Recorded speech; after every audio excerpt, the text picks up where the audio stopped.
Okay, this is Chapter 9, Princes and Popes. Your objectives for Section 1 are that you should be able to identify the areas where church reform is needed and list the methods used by the church towards those who offended the church. I want you to take a minute, open up your textbooks to page 201, and skim and scan. Look at the headings, subheadings, pictures, captions, maps. Use all the clues that the textbook is giving you. Do not sit down and actively read. You're skimming. You're looking at bold words, italicized words, just kind of like how you would look through a magazine, and create a prediction statement for what you think this chapter will be about. Fitting this format, I predict that blank will lead to blank because blank.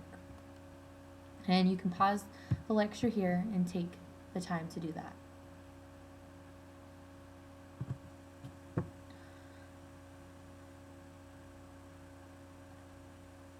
Okay, so last chapter we saw the Pope actually crown an emperor, and kind of set a precedent for that to continue to happen throughout much of the Middle Ages.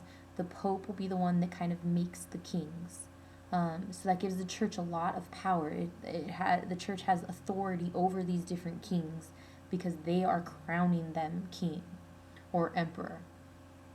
After the collapse of Charlemagne's empire, the church doesn't really take full advantage of the power that it's gained until there's some reforms that are made during the 11th through the 13th centuries.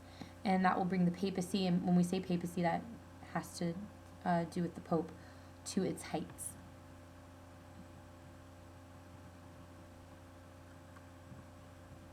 And that picture you see there is the papal seal.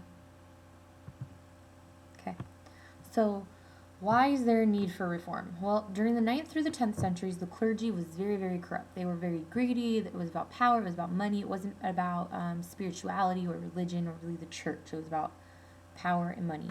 The church had accumulated great wealth, and that was attracting a lot of enemies, like the Viking raiders that we've talked about in the past, that want to come and steal these things from the church. They're going to pillage and take the great artwork and the different, the gold communion vessels and things like that from the churches. So the Roman Catholic Church will now turn to kings and ask them to protect them. So now, because they've asked a favor from these kings, they are vassals to the kings, meaning they kind of have to serve the kings. They owe the kings something. So now kind of the tables have been turned from the Pope or the church making kings to the kings now saying that they had a right to decide who was a church official and to give them their religious authority. And that's known as lay investiture. That's when you have someone that's not a clergy member giving power or saying that they can give religious authority or religious power to a clergy member. So now you have a king who could say, I'm going to have this guy be pope. Now he has spiritual authority because I say so. So now kings start appointing men that don't have spiritual qualifications. So they're just kind of like their buddy needs something to do. We'll make him bishop of, wherever, of Henderson, okay? And so this kind of spirals downward, and people start to see the effects of having spiritual leaders that don't have the qualifications. So a reform movement will begin in 910 at a monastery in Cluny, France. And there'll be a few groups that contribute to this reform movement, but one of the most influential and most important one are the Cistercians, and they're led by Bernard of Clairvaux, and you want to know him, okay? The monastic orders, and we'll talk about them in the next few slides, live very kind of strict lifestyles, and they want to make sure that the church has its dignity restored and its authority, and that people can't kind of just mock the church and their different spiritual leaders because the spiritual leaders don't know what they're doing. The reform movement's really also going to try to forbid simony. Simony is when you sell church offices, so they could sell the appointment of bishops. So some of the kings were like, hey, if you want to be bishop, just give me a few $1,000s and you can have that position. It also applies to selling religious like artifacts or selling things that are blessed or what they would say are blessed. In some Catholic churches, they'll say that they have, the blood from Saint whoever. And that's kind of an example here. You see this little vessel that the man's holding there. Supposedly, I think that's supposed to be blood. It might not be. Sometimes they'll say that they have like the splinters from the cross. And so some people were actually selling those things to make a profit. And so they're going to work, the reformers are going to work to have that forbidden. Okay. So now there's also a rivalry developing between the Pope and, I should say emperor, the Pope and the emperor. The College of Cardinals is created in 1059 to choose Pope. So it's actually people that already have a position in the church, clergy members choosing who is the Pope instead of a king trying to say who is Pope. The greatest of the reforming popes is Gregory VII, and you want to know that. He's a Benedictine monk, so meaning he lives by that Benedictine rule, things that we've talked about in the previous chapters. He wants to free the church from all secular control, so having no kings, being able to tell the church what they can and cannot do. He formally will forbid lay investitures, so formally he says those civil rulers cannot in any way, shape, or form give a religious ruler his religious authority. And he will excommunicate the German prince Henry IV for disobeying him on the practice of lay investiture. And that puts Henry in a really bad position, and his people are kind of upset because, they're not getting the attention from the Catholic Church that they would like. They're not able to get sacraments or receive sacraments. And so Henry, because of all the pressure from the nobles and from his people, goes to see the Pope, and he stands outside in the snow barefoot, supposedly for 3 days, so that he can apologize to the Pope. And so finally he's able to do that, and so they kind of reach a compromise. And they do this by signing the Concordat of Worms. And it's not called Worms because of actual worms like the picture. That's the place where they signed it. And it recognized the church's right to elect its own bishops and abbots. But the emperor needed to be present for those proceedings. So the emperor wanted to know what was going on. And, probably on the emperor's part, he wants to try to influence those proceedings a little bit.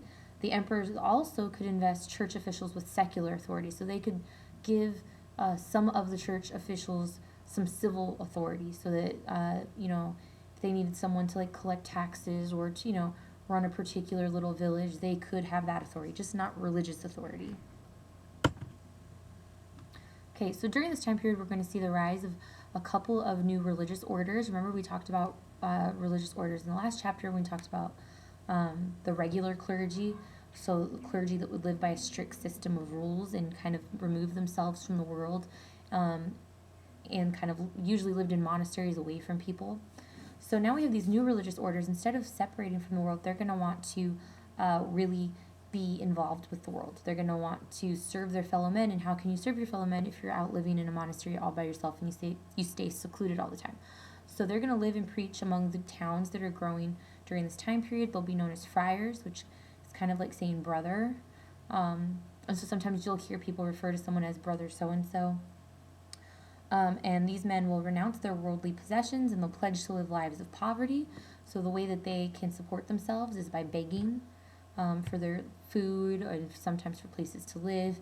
And usually, the towns back then would support them. And sometimes they would travel to and go to different monasteries that would give them a helping hand.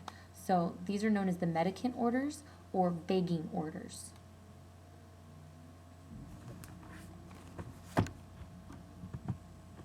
And so some of these men actually that take these vows of poverty were very wealthy. For example, we have Francis of Assisi. He was the son of a rich merchant, and he ends up having this vision about how he needs to go home to build this church. And so that's what he does. He becomes the founder of the Franciscan order. And so he kind of builds his life on ministering to the poor and sick. Catholics will usually associate him with animals because he had a great love of animals. If you look in your book on page 203, there's a little sidebar that tells you that we get our nativity scene, pretty much, the one that we're all familiar with the baby Jesus in the little wooden manger, from Francis of Assisi. He's kind of the person that came up with that, because it's not really historically accurate.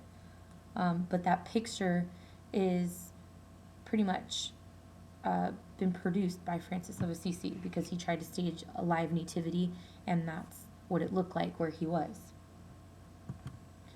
Okay, then we have another leader here is the Spanish nobleman Dominic. He's the founder of the Dominican order, which ends up being devoted to battling heresy through education. And we can still see their legacy today. There's some schools that were established, some universities established by Dominicans. Dominicans will end up working at universities all over Europe, and there's pretty much some of the church's finest scholars. They become the leaders of the Inquisition, which was a special church court established to find heretics. And that won't be such a positive thing, and we'll talk more about that in class. Okay, and now we finally get to the zenith of the papacy, which is like the height of the papacy. It's under Pope Innocent III. Pretty much the picture that you could kind of paint for yourself at this time is that the Pope is the sun, right? He's at the center, and the kings are like the moon, right? And everyone's looking up to the sun and the moon, but the sun is much greater than the moon, okay? So the church has really grown very wealthy and very, very powerful.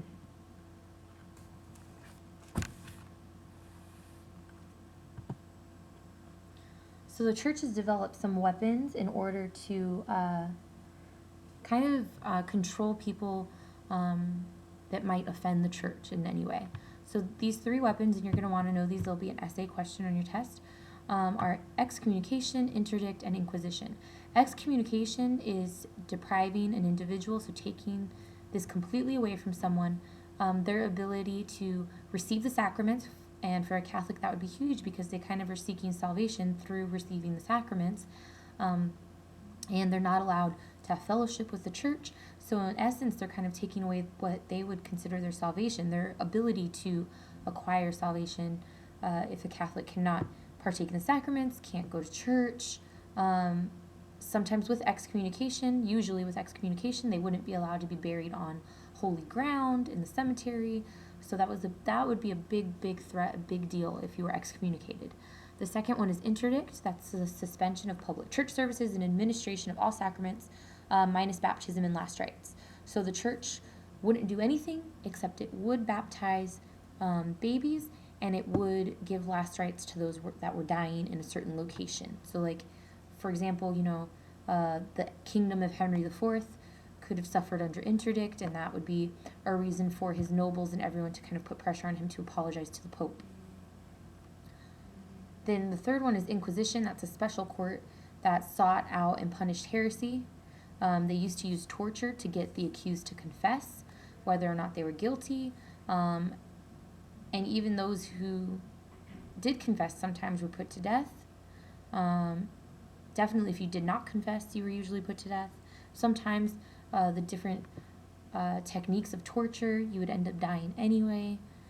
And we'll talk more about, the different things that the Inquisition used to do to try to get people to confess to heresy.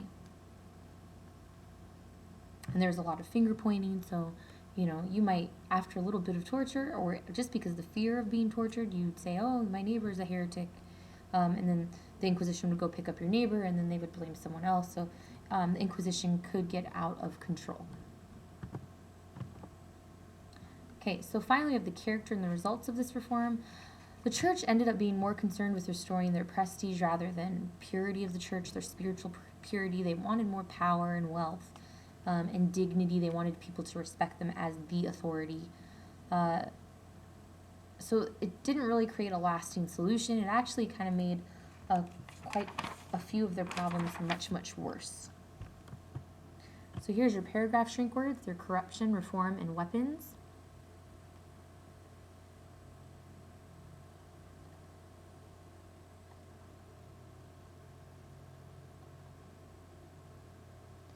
And tomorrow, your bonus question answer for your quiz will be expo markers.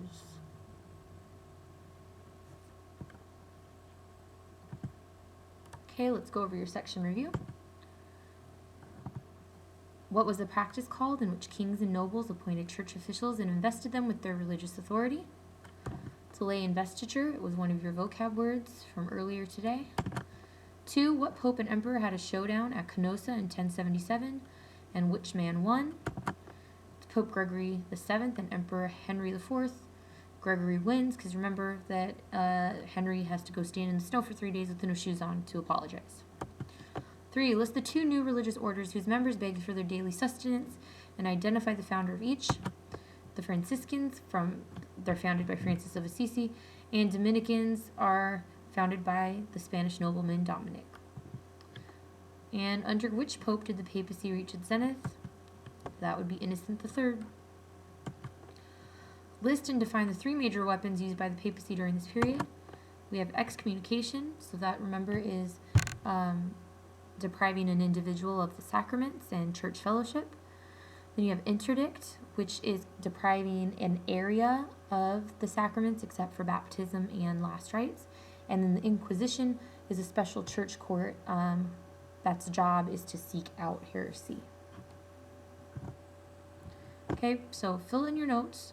I will be giving you the handouts in class. Hopefully tomorrow they will have been copied. You can also print the notes from course sites. They're there. We're going to be doing an Inquisition puppet thing. So if you guys have materials for that, buttons, markers, paint, old t-shirts, construction paper, whatever, tinsel, whatever you want to use to make your puppet person, please bring stuff in so that it's not lame. Okay? Thanks.